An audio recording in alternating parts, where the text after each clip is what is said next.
cloudy and warm, Northeast Ohio, Tuesday morning.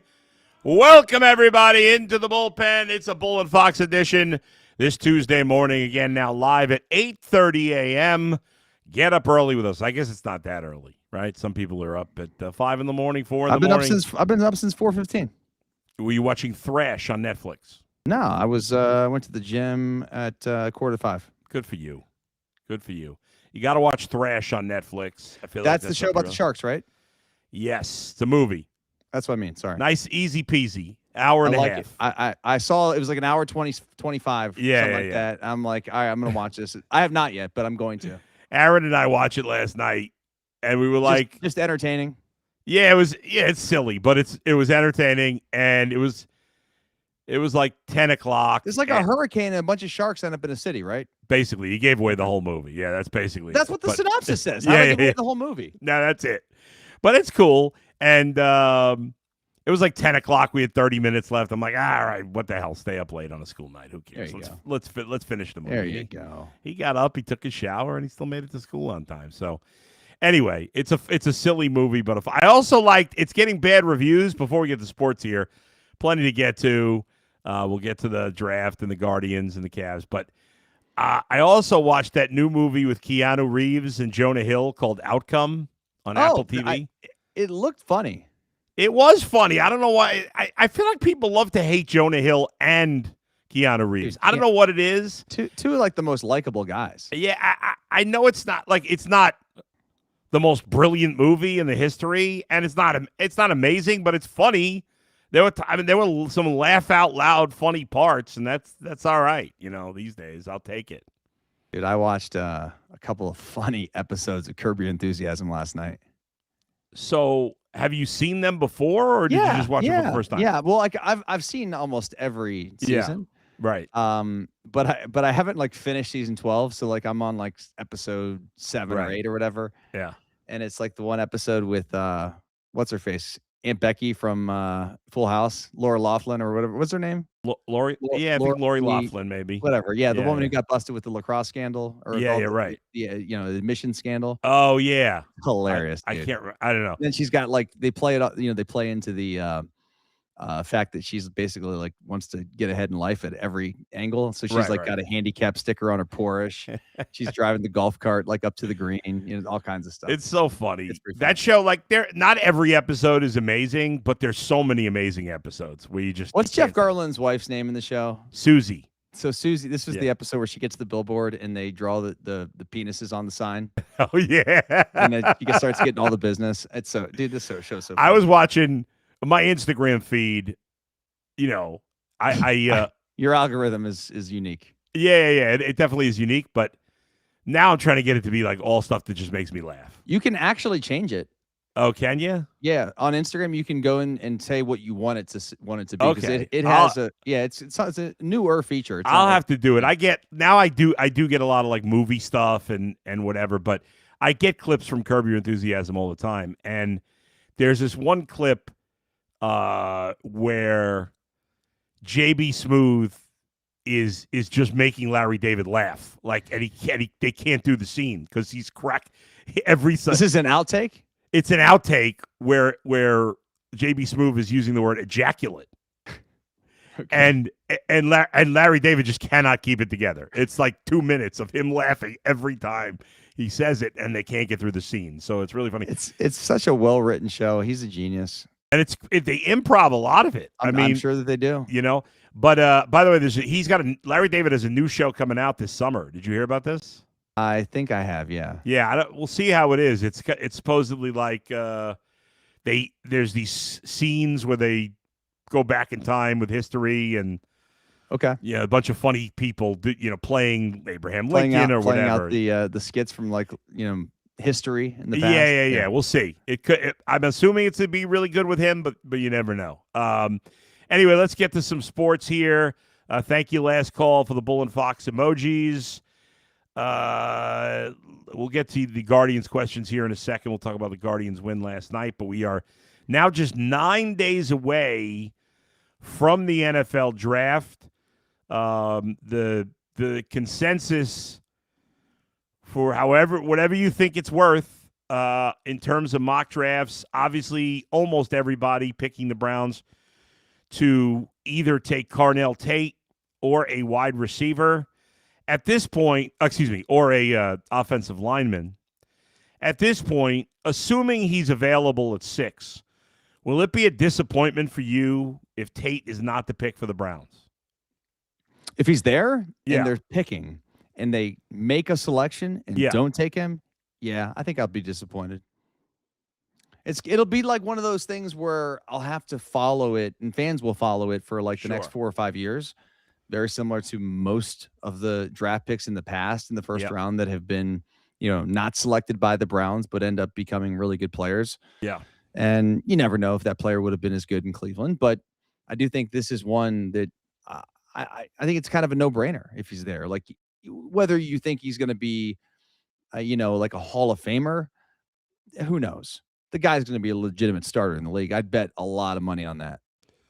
Yeah, I think it feels like to me that the only question that people look at when you look at Carnell Tate is, well, he doesn't have elite speed. And I get it. You want, in a perfect world, at 6, you'd want the prospect to have everything. But that's such a rarity. I mean, let's be honest, Bull. Yeah. When's the last time we talked? Like, think about some of the top receivers in the league right now. Yeah. Okay. Do we ever talk about their speed? Not really. Do we ever talk about their 40-yard dash time? Like, I mean, think about some of these guys. I don't know how fast these guys are. The only time we talk about their speed, like the measurable speed, is right now. Period. If the guy produces, no one's worried about A.J. Brown's speed or, some of these guys who make plays. I mean, Jackson Smith-Njigba's a fast dude. I'm sure he's faster than Carnell Tate, but no one knows. Like, I don't know how fast he is. It's completely true. We forget these things seem so important now, and then once they're in the league, it's can you play or not. And this guy has shown you that he can play. And obviously nothing is a perfect translation from college to the NFL. Maybe we've overblown a little bit that the Ohio State wide receivers are all good. It's not a guarantee that Carnell Tate is going to be good because other Buckeye wide receivers have been good. But I just don't see the downside with him. He's a great route runner. He has great hands. By all accounts, he's a great young man. So Puka Nacua ran 4.58 at the combine. Yeah, but what does he have? Probably the best hands in the league, or certainly right up there. With some... I mean, in a season ago, he was the second leading receiver? Yeah. In the NFL? He ran a 4.58? 4.58. And he had 1,700 yards last year, 129 receptions. What did Carnell Tate run? Do you know? I think it was like a 4.62 or around a 4.6. Okay. Which is 4.58, might as well be a 4.6. Like, that's the difference. I mean, Justin Jefferson ran a 4.43. I don't know how he didn't go higher than he did. I'm sure Jamar Chase's time was faster. It was fast. Jamar Chase. But Amon-Ra St. Brown, if I can't say his freaking name. Yeah. He ran 4.51. Yeah. And that's actually his pro day. It should be faster than 4.51. Right. And you know what? If he's Amon-Ra St. Brown or Puka Nacua and not Justin Jefferson or Jamar Chase, that's okay. That's a good 6th pick. Obviously it's not a guarantee. I feel very good that Carnell Tate is going to be a good wide receiver in the NFL, a very good wide receiver. To me, he's going to be at least T. Higgins. I think that's the floor. Cortland Sutton ran 4.54. Yeah. I mean, I'm just jumping. What was T. Higgins' time? I bet you T. Higgins did not have a good time. That's been the comp for him is T. Higgins. 4.54. Yeah. I mean, he's in that neck of the woods, right? And that's the difference why a lot of those guys maybe go later first round as opposed to the top of the draft. And by the way, T. Higgins ran a 4.54 6 years ago. He ain't that fast now. I promise you that. Right, you don't get faster as you get older. But if Carnell Tate's career is T. Higgins, now T. Higgins has had some injuries, but let's say he's if T. Higgins hadn't been hurt, he'd be a consistent 1,000-yard receiver. If his career is a healthy T. Higgins, I'd take that. Obviously, you want elite production with the 6th pick, but that may just not line up unless the Browns are willing to go defense. Is basically had 4,000-yard seasons out of his 6 years in the league. Yeah, right. And the only reason his numbers aren't bigger is because he's had some injuries that he's dealt with. And I see the comp there. Great route runner. I think Tate's actually got better hands than T. Higgins, although T. Higgins has good hands. But I think Tate's even better. And I don't know.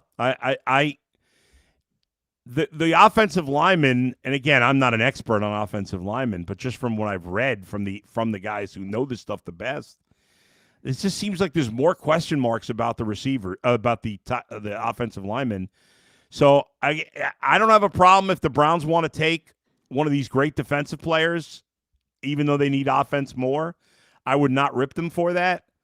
But to me, if it comes down to either wide receiver or offensive lineman, I'm taking Tate if he's there.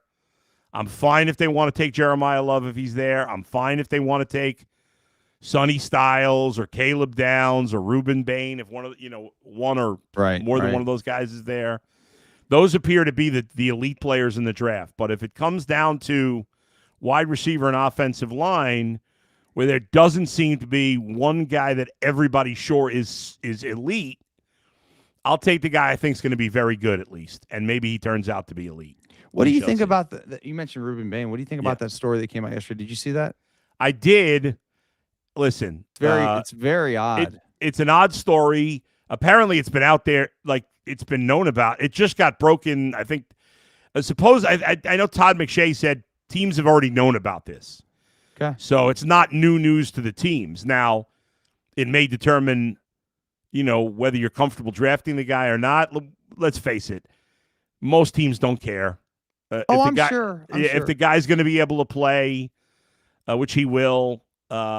Most teams don't care about the off the field stuff as long as it doesn't get in the way of the on the field stuff. But obviously that I shouldn't say obviously it could play at least somewhat of a factor. I mean, teams would obviously feel like they have a good idea of if this player is learned. I mean, it was a very careless situation where somebody lost their life, and who knows if it was under the influence or not because they never did any field sobriety tests. But I just think that it's certainly something that could potentially hurt his draft stock. And I don't know. Would it if the teams already knew about it?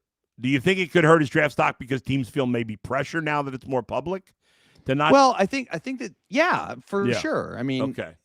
You're right. If that could happen. If this is something that just because they know about it doesn't mean that the owner now all of a sudden you have to deal with these questions, right? If you take this player, like there's the first questions about the player when you have the press conference is not going to be about his ability on the field. It'll be about this. And who knows if that is something that, makes a team not want to draft the player because it could be a distraction. I don't know. Does that lead him being there for the Browns, and would they consider it? I mean, he's obviously a great talent, but great question. Hell of a talent. We know that for sure. See. All right. Sammy Hill says Jerry Rice ran a 4.71. Different game back then, but no doubt. Yes, he was not fast. Not fast compared to the great runners now. George Lindenmuth says, is there a reason we don't talk about Sadiq to the Browns or as one of the elite players?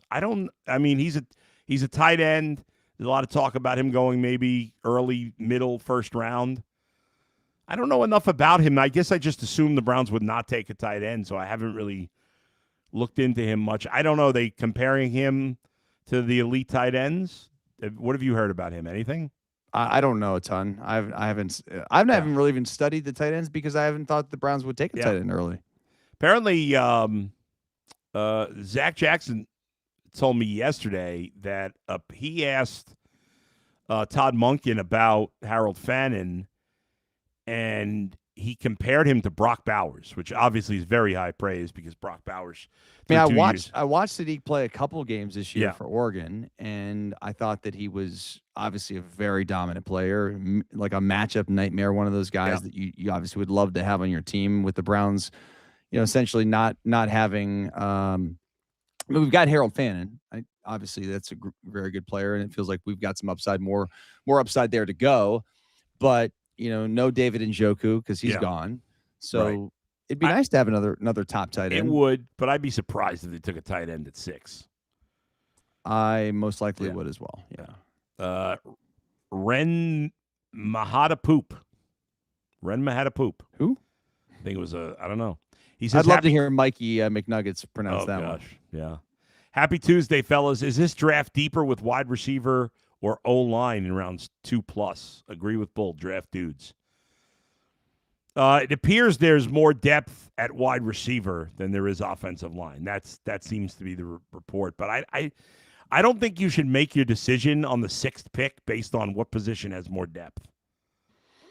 I think you should take the best player. And for what it's worth, I mean, I'm just looking at CBS Sports. They've got Sadiq is the 24th overall prospect in this draft. Okay.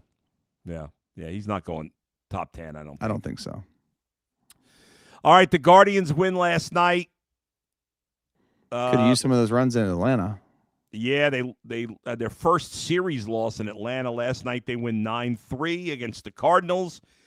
Gavin Williams, good. He wasn't very efficient, but he pitched well enough. 5 innings, gave up 2 runs, 7 base runners, and 4 Ks. Hunter Gaddis came off the injured list. He did give up a run in the 8th inning, but they were up 9-2 at the time. And Herron, Sobrowski, and Kate Smith all pitched scoreless innings. Brian Rocchio and Angel Martinez played in their first games of the year. George Valera activated from the injured list, although he did not play. But we'll see if he's in the lineup today. I would think he might be. So nice win for the Guardians. Stephen Kwan had 2 hits. Martinez had 2 hits. Jose had 2 hits, stole a couple of bases. He seems to be rounding into form.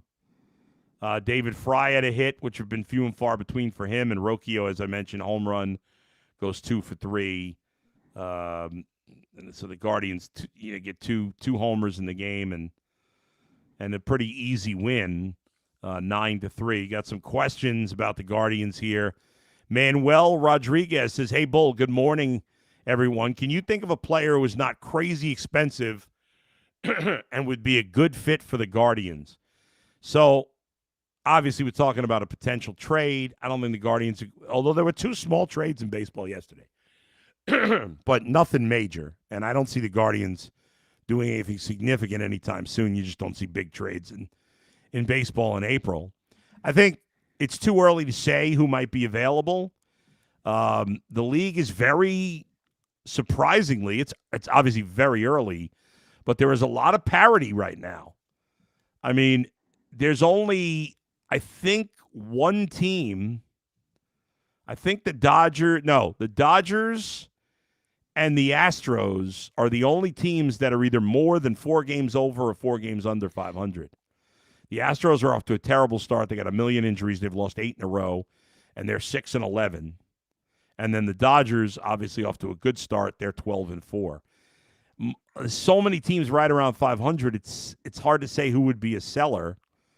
I think the White Sox would eventually be, but they don't have much to trade. The Giants could be interesting. I'm not ready to dive into who are the trade targets yet. I'll do that probably a month from now, because once you get to May, then if a team's really out of it, but there's nobody out of it yet. Even the Astros, who have the worst record, they're not. They're only 3.5. I mean, nobody's more than, except for the Rockies and the Giants, nobody's more than 3.5 games out of first. I know it's early, but still, there's a lot of parity early in the season. So I don't think we're ready to go there yet. But touch back with me in 3-4 weeks, and we'll be ready to get into that. Creative Juice, what does Jose Ramirez's eventual statue look like? Is he batting? I think he should be hustling around first, headed to second. That's what made him great, his hustle.